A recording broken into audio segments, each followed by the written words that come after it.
মুসলমান, চোখ দিয়ে আপনি কাউর দিকে খারাপ নজরে চাইবা না। আপনি এই চোখ দিয়া নাটকের মধ্যে, সিনেমার মধ্যে সময় দিবা না। আপনি রোজাদার, সব সময় চোখটারে আপনি হেফাজত করিয়া রাখবা। আপনি অন্যর দিকে খারাপ নজরে তাকাইবা না। কিন্তু কিছু মানুষ আছেন রোজা মাসের দিন রোজা রাখিয়া সময় কাটেন না, খালি মোবাইল ও সিনেমা দেখেন, নাটক দেখেন, ফিল্ম দেখেন, আছে না নাই? ও যুবক ভাই, এই নকল, সামনে রমজান বেশি দিন না। ওই রমজানের রোজাটা পবিত্র বানাইতে যদি চাও, তাহলে আমরা 2 নম্বরে চোখটারে হেফাজতে রাখতাম। কথা ঠিক কিনা? চোখরে হেফাজত করতাম। 3 নম্বরে খানটারে হেফাজত করতাম। এই খান দিয়া আপনি গান শোনানা, এই খান দিয়া আপনি মানুষের গালিগালাজ গুনানা। একজন মানুষে গীবত করে, চুগলি করে, একজন মানুষ আর একজনের সমালোচনা করে। আল্লাহর বান্দারা, তুমি ওখান থেকে সরে যাও। আল্লাহর বান্দারে বলো, আমি রোজাদার, আমি তোমার এই কথাগুলা শুনতে পারবো না, সঙ্গে সঙ্গে এখান থেকে সরিয়া চলে যাও। ও যুবক ভাই নকল, কারণ গীবত করা দিলা গুনাহ।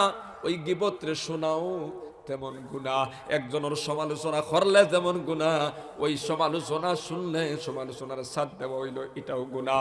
এই জন্য তুমি তোমার কানটা হেফাজত করো। কানটারে তুমি গান বাজনার থাকি, নাটক তাকিয়া, গালি গালাজ থাকি, মানুষের সমালোচনার থাকি, গীবত তাকিয়া, এই সমস্ত গুনাহ থাকি আপনি আপনার কানটারে হেফাজত করো। 4 নম্বরে কইতাম, নিজের দেহটারে গুনাহমুক্ত রাখো। শরীরের সমস্ত অঙ্গ প্রত্যঙ্গরে আপনি গুনাহ মুক্ত রাখুন। কোন অঙ্গ দিয়ে আপনি গুনাহ করবা না, জিনা বেবিচারি যাইবা না। আল্লাহর বান্দারা, হাত দিয়ে আপনি খেউরে থাপ্পড় মারবা না, খেউরে লাত মারবা না, ঘুষি মারবা না। এক কথায় তোমার সমস্ত বডিরে আপনি গুনাহ মুক্ত রাখুন। যদি আপনি আপনার রোজাটারে পবিত্র, আপনার রোজাটারে মুকম্মল জানওয়ালা যদি বানাইতে চাও, 5 নম্বরে কইতাম, আপনার রোজারে যদি সঠিকভাবে আপনি রোজা রাখুন, তাহলে 5 নম্বরে আপনি খেয়াল করা লাগবো, আপনি যেটা জিনিস খাইতরা, যে জিনিসটা দিয়ে আপনি চেহারি খাইলা, এটা আপনার পবিত্র আসেনি। আবার যেই জিনিসটা দিয়ে ইফতারও করলা, এটা আপনার পবিত্র আসেনি।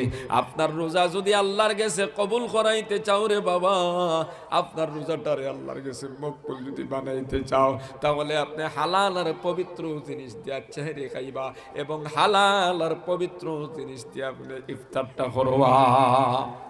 6 নম্বরে কইতাম, এই রোজা আল্লাহর কাছে কবুল হর কিনা না, এই ভয় ভীতি নিজের কলবের মধ্যে রাখা, অন্তরের মধ্যে রাখা।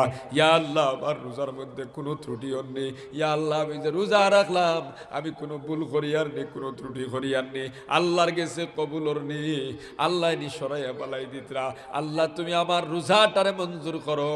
এইভাবে তোমার কলবের মধ্যে ভয় ভীতি রইত। মাসাই কখলে কইতরা, বুজুর্গ কখলে কইতরা, এই 6টা আদব রে রক্ষা করিয়া যারা রোজা রাখবো, তারার রোজা মুকম্মল, তারার রোজা গ্রহণযোগ্য হইব, তারার রোজা আপনার ত্রুটি মুক্ত হইব। জোরে কও সুবহানাল্লাহ। তাহলে সামনের মাসে যেহেতু রোজা, আমরা রমজানের রোজা যখন রাখবো, তখন আমরা এইভাবে রোজা রাখতাম। রোজা রাখার পরে আমরার জবান, আমরার চোখ, আমরার খান, আমরার দেহ যাতে কোনো গুনার মধ্যে মুবতলা হয় না, এবং হালাল আর পবিত্র জিনিস দিয়ে যেন আমরা চেহারি আর ইফতার করি, এবং সবসময় আমরা মনের মধ্যে ভয়ভীতি রাখতাম যাতে আমরা রোজাটা আল্লাহর কাছে মকবুল হয়। হাত উঠায় বলেন ইনশাআল্লাহ। আরো জোরে হয় ইনশাআল্লাহ। ও মুসলমান বাবারা, আমার যুবক ভাইয়ের এখন আমি বলতেছিলাম, আল্লাহর নবী বলেন, আল গীবাতু আশাদ্দু মিনাজ জিনা।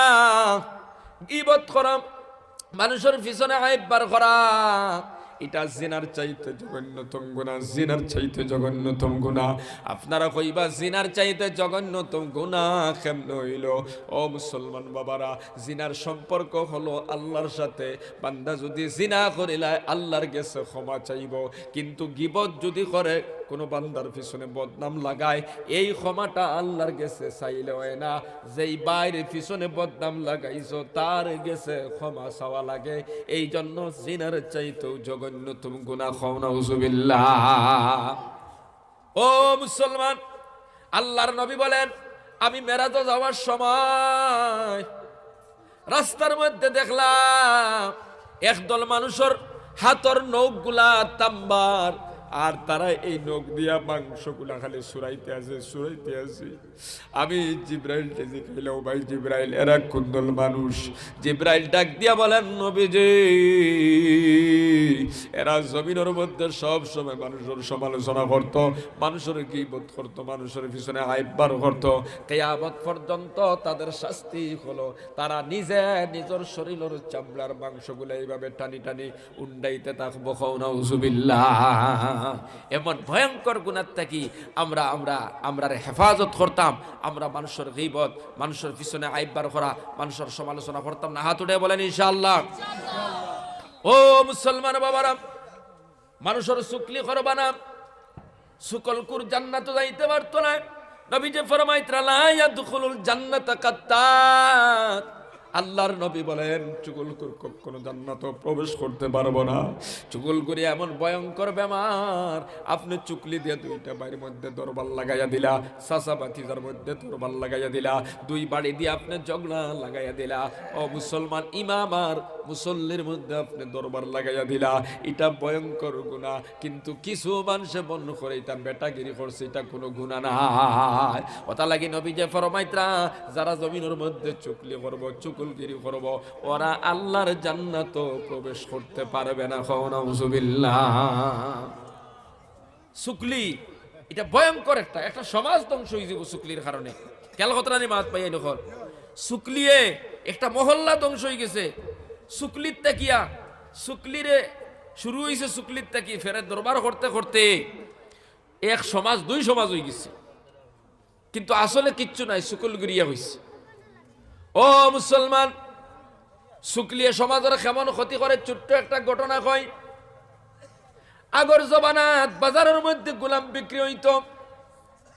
মানুষে গোলাম বাজার থেকে খরিদ করিয়া নিত, টাকা দিয়ে মানুষ কিনিয়া নিত, বান্দি কিনিয়া নিত। এক আল্লাহর বান্দা বাজারের মধ্যে আইছে গোলাম খরিদ করার জন্য। আওয়াজ শুনতেছে খানোর মধ্যে, কে যেন বলতেছে বাজারের মধ্যে, আমি একটা গোলাম বিক্রি করতে আইছি, আমার গোলামের দাম কম, খাম করে বেশি। কিন্তু আমার গোলামের গেছে একটা অভ্যাস আছে, ওই গোলামে তুরা তুরা শুকলি করে। আল্লাহর বান্দায় চিন্তা করলাম দাম কম, খানিও খায় কম দামে পাই, আর কম খানি খাইব, কাম বেশি করব, তুরা তুরা শুকলি করে। এইখানে কিতা হইতো, ই বেটায় কম দামি গোলাম পাইয়া বাজারও গিয়া খরিদ করে লাইলো, বাড়ির মধ্যে লইয়া গেল গিয়া। ওই যুবকটাই বাড়ির মধ্যে কম খাম করে, কোনো অসুবিধা নাই, মালিকের সহযোগিতা করে। কিন্তু তার গেছে একটা বেমার আছে, শুকলগিরি করা, অনর কথা হনো নেওয়া, হনর কথা হনো না, আর দুইজন যদি দরবার লাগানি আছে না নাই। ও যুবক ভাইয়ান, হঠাৎ করে একদিন তার আসল রূপ দেখাইল। মালিকের কাছে গিয়া কইল, মালিক সাহেব, বহুদিন থেকে একটা কথা কইতাম মনে মনে লইয়া ঘুরিয়ার, কিন্তু কইতাম সাহস পাই না। আপনি বিশ্বাস করবা কিনা না জানি না। মালিকে কইল, বাবারে কিতা খসান দেখি কিতা জিনিস। আল্লাহর বান্দায় তার ওই শুকলগিরির ডাক দিয়া কইল, মালিক সাহেব, আমি বহুদিন থাকি দেখি, আর আপনি তো অফিসও থাকুন, আপনার পরিবারের আরেক বেটার লগে সম্পর্ক। নাউজুবিল্লাহ। আসলে বেটির ইলা কোনো দোষ নাই, বেটির কোনো দোষ নাই, কোনো বেটার লগে সম্পর্ক নাই। বেটায় কইলে তা কিতা হোস রে, আমার বউয়ে কত মহব্বত করে আমারে, আর তুন কোস আরেকগুলোর লগে সম্পর্ক। বলে ওই আমি জানি আপনি আমার কথা বিশ্বাস করতেন না, তাহলে কই না বহুদিন থেকে। আজ কই দিলাম এমন বুধ ভাইবা সময়ে হারাই দিছেন না ভিতরে তুরা আই গেছে হরিয়া। পরের দিন মালিক বেটির গেছে গিয়া কইল, আল্লাহর বান্দে, তুমি আমারে নিজের সন্তানের মতো মহব্বত করো, ভালোবাসো, আমারে তুমি খানি খাওয়াও, কাপড় দেও। আমি বহুদিন থেকে একটা জিনিস দেখি আর কিন্তু কইতাম চাই, আর আমি ও কথা মনে করি হওয়ার পরে হয়তো তুমি বিশ্বাস না করতে পারো। মালিক বেটি কইল, বাবারে কিতা কথা চাইন শুনি চাইন। আল্লাহর বন্দায় ডাক দিয়া কইল, আল্লাহর বন্দি, বহুদিন থেকে দেখি আর অফিসও আপনার স্বামী চাকরি করো, ওদিকে অফিসের মধ্যে তখন আর একটা বেটির লগে আপনার স্বামীর সম্পর্ক, মাঝে মাঝে তারার কুটুবালা চলিয়া যার, গফসফ চলিয়া যার, আসা যাওয়া চলিয়া যার। বেটিয়ে কইল কিতা খসরে বেটা, আমার জামাইয়ে আমার স্বামী যতটুক মহব্বত করন আমি জীবনে কোনোদিন ভুলতে পারবো না, তুমি কিতা খস? বলে আমি জানি তুমি আমার কথা বিশ্বাস করতে নাই, ওটা লাগে বহুদিন তাকে এস্টিমেট করি আর কিন্তু ডরাইয়া হই না। এমন বুধ ভাইবা কিছুদিন গেলে তোরা তোরা 10 জনের ভিতরে হারাই দিছেন না হারাইছে না? ও যুবক ভাইয়ান, আরো কিছুদিন গেছে, যাওয়ার পরে 2 নম্বর ডোজ লইয়া গেছে। মালিক বেটারে গিয়া কইল, ও মালিক সাহেব, ও যে 6 মাস আগে গফ এখানে খসলাম, আপনি তো বিশ্বাস করছেন না। মালিক বেটায় কইলা, গুলাম এখান তো বিশ্বাস করার কত কথা নাই। বলে এখন তো বিশ্বাস করবাই। বলে কিতা কস? বলে আগামী সপ্তাহ 10 দিনের ভিতরে আপনার বিবি আপনার হত্যা করিয়া অন্য বেটারে লইয়া সংসার করবো। খাও নাউজুবিল্লাহ। আপনি তো মানেন না, আপনার পরিবারে আপনারা জব করবো, এরপরে অন্য স্বামী গ্রহণ করবো আর হবেটা লইয়া তার জিন্দিগি খাটাই। হইল কিতা কস ইতারে? বলে আমি হই, আরো যদি বিশ্বাস করো না, আগামী একটা বার হইলিল, যেমন ধরিলেন উদাহরণস্বরূপ সোমবার বা রবিবার তুমি রাত ঘুমাইও না, সোমবারে রাত্রে ঘুমাইও না, হজারটা কিও আমার জানা মতো অমুক তারিখে তোমারে হত্যা করব, মার্ডার করব। আল্লাহর বান্দারা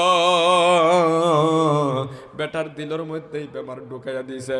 এবার ওই মালিক বেটির গেছে আইলো, মালিক বেটিরে ডাক দিয়া কইল, ও মালিক বেটি তুমি তো বিশ্বাস করো না, 6 মাস আগে তোমারে কইছি তোমার স্বামীর আরেক বেটির লগে সম্পর্ক, তুমি আমার কথারে মানলাই না।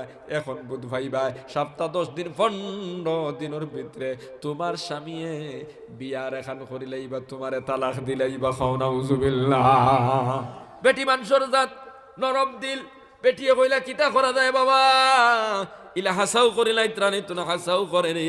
বলে এমনও প্রমাণ পাইবাই। সপ্তাহ দিন গেলে বেটি সরল সিধা মানুষ কইলা কিতা করা যায় কৌসাইন। বলে আমার কাছে একটা উপায় আছে, আমার কাছে একজন মোল্লা আছেন, আমি যদি মোল্লাকে করিয়া দেয় তোমার স্বামী তোমার জীবনে তালাক দিত না, আর আরেক বেটি আনবার নাম খান জীবনে মুখ লইত না।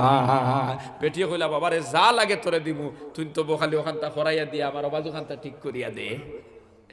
ও যুবক ভাইয়ান, ওই গোলামে মালিক বেটিরে ডাক দিয়া কইল, ও মালিক বেটি, যদি আপনি এই মুসিবত থেকে বাঁচতে চাও আমি যা কইমু তুমি কি দিবাই? বলে যা চাইবে তা দিমু।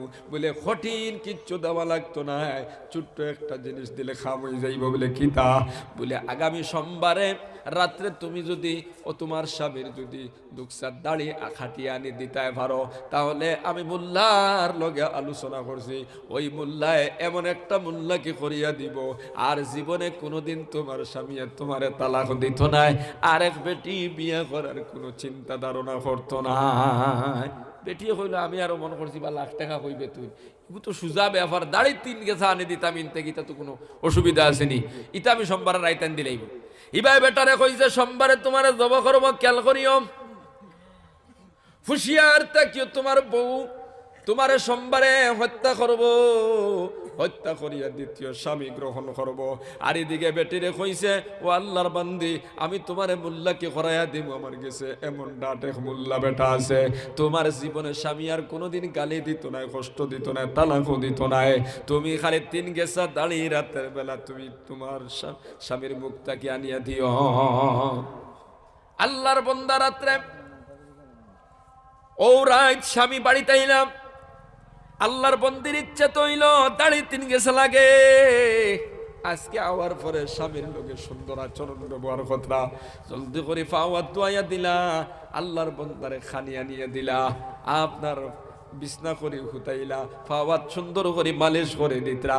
আর এদিকে মালিক বেটায় মনে মনে চিন্তা করে, গোলামে কইছে সোমবার রাত্রে বেটি আমারে জব করতো, আজকে যে আকারে তাই আমারে মায়া করতি মনে করে হাসাও জব করি লাইতো, আমি আর ঘুমাইতাম না। আইরাই দেখি কিতা করে বুধবার আইন।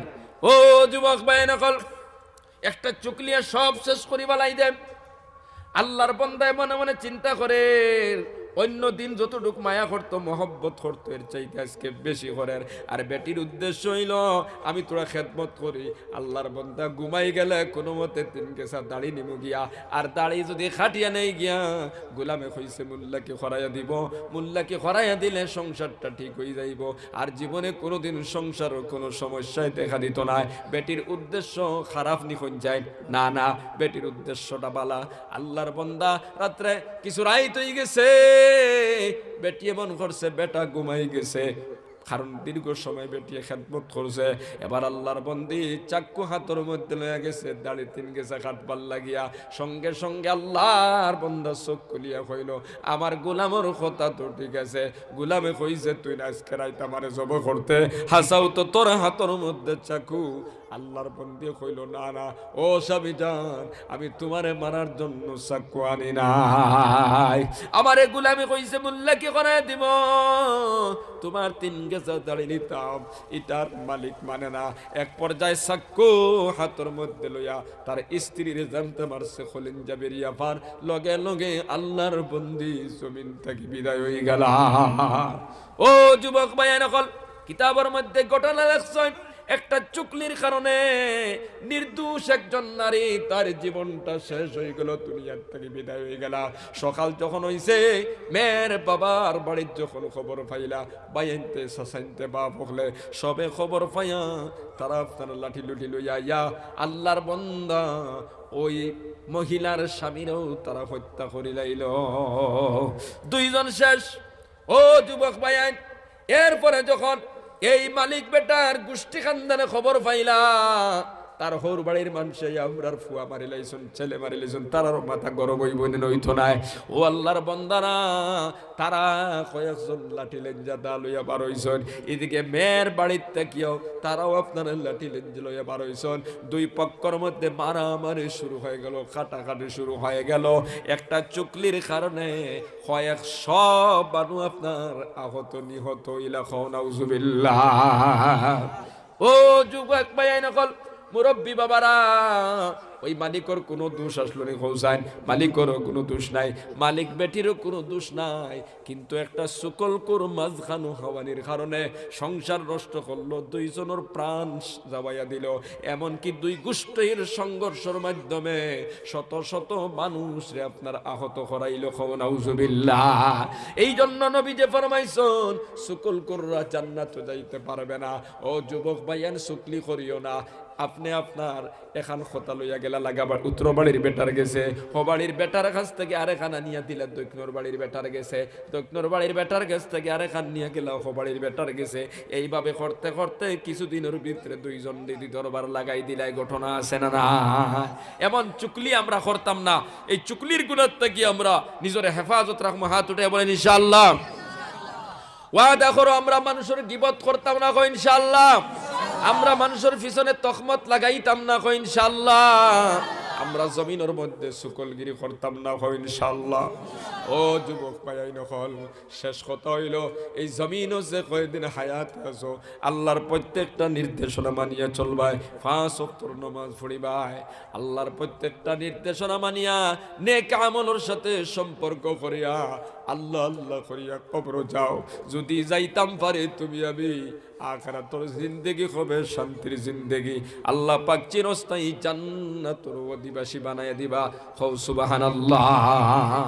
তো যাই হোক বাবাজিরা, আমার বায়ান হল আমরা এই যে হায়াত যে কয়দিন পাইছি, 40-50 বছর, 60-70 বছর, 80 বছর, ইকনাইনটা বেকার নষ্ট করতাম না। প্রতিটা মুহূর্ত, প্রতিটা ঘন্টা, প্রতিটা দিন আমরা ভালো কাজের লোকে লাগাইয়া যাইতাম, নামাজ পড়িয়া যাইতাম, রোজা রাখিয়া যাইতাম, সব সময় মানুষের খেদমত করতাম, মসজিদ মাদ্রাসার লগে সম্পর্ক রাখতাম, দুনিয়ার আল্লাহর বান্দাগুলোর খেদমত করতাম, মখলুকের খেদমত করতাম। এক কথায় ভালো ভালো কাম করিয়া যাইতাম। সবে হাত উঠায় হয় ইনশাআল্লাহ। ও মুসলমান, দোয়া করি লাইমু। দোয়ার পূর্বে আপনাদের খেদমত দরখাস্ত করিয়া, যখন কোন মসজিদ, কোন মাদ্রাসা, কোন এলাকার মধ্যে জলসা হয়, দিনের মাহফিল হয়, ওই এলাকার মধ্যে গান হলে খুশি করুন যে আজকে ওই মসজিদের কেন্দ্র করে দিনের জলসা হইতেছে। আমি মায়ের জন্য সন্তানের দোয়া করাইব, বাবার জন্য দোয়া করাইব। ও যুবক ভাইয়ান, মুরব্বী বাবারা, অনেক ভাই কেন আছো, মা নাই বাবা নাই, কবর গেছো গিয়া, কবরের ভিতরে অসহায় হাতর দিকে তাকায় আসুন। আজকে মসজিদের কেন্দ্র করিয়া জলসা, এই জান্নাতি বাগান বইয়া মা বাবার জন্য আপনি দোয়া করাইবা। আমি মুসাফির আপনাদের খেদমত দরখাস্ত করিয়া দোয়ার পূর্বে আপনারা প্রত্যেকে তুড়া তুড়া আল্লাহর গরর লাগি মূর্তে গানোর মাগফিরাতের জন্য দিবাই রাজি আছেন তো ইনশাআল্লাহ? আছেন তো ইনশাআল্লাহ? 50 টাকা বারো, 10 টাকা বারো, 100, 200, 1000, 2000 যত বড় আল্লাহর ঘর খানো দাও। জালালউদ্দিন সাহেবে 500 টাকা দিছেন। মা বাপ নাইনি, মা নাই বাবা নাই, আল্লাহ মা বাবার কবর দে আপনি জান্নাতের বাগ বানাও। জালালউদ্দিন সাহেবের মা বাবা কবর থেকে দেখরা আল্লাহ 500 টাকার বরকতে মা বাবার কবর দে জান্নাতের বাগান বানাই দাও। সবে আমিন। এই মাহফিলের ভিতরে আসুনি কোন আল্লাহর বান্দা মা নাই বাবা নাই, অথবা 10 জন থেকে একজন নাই, মাত্র 1000 টাকা আল্লাহর ঘরখানে দিবাই। মার নামে 500, বাবার নামে 500। যদি কোনো আল্লাহর বান্দা তাকাত খান উঠে ঘোষণা করো, এই মাহফিলের পক্ষ থেকে দোয়া করিয়া দেব ইনশাআল্লাহ।